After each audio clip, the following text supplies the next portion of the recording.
কাটাকাল নদী যে ভয়ঙ্কর রূপ নিছে, এই কাটাকাল নদীর জলের স্রোতে আমাদেরকে ভেসে যেতে হবে হয়তো।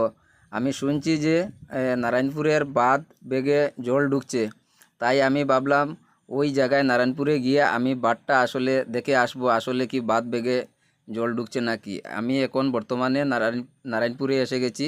আর এই যে নারায়ণপুরের যে বাঁধ ভাঙ্গার যে জায়গাটা, আসলে মানুষরা শুধু ফ্লু উড়াচ্ছেন যে বাঁধ ভেঙে গেছে, এখনও বাঁধের উপরে পানি উঠতে প্রায় 2 হাতের উপরে এখনও বাকি আছে।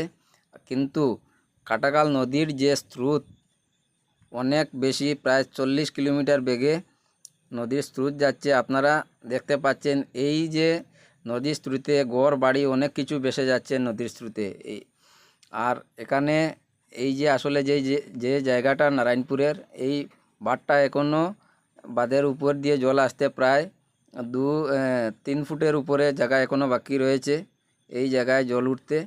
আর আপনারা এখন 5 গ্রাম যে নদী ভাঙ্গন আছে, 5 গ্রাম ন্যাশনাল হাইওয়ের উপরে, আমি এই দৃশ্যটি আপনাদেরকে দেখাবো। 5 গ্রামের দৃশ্যটা আপনারা দেখুন।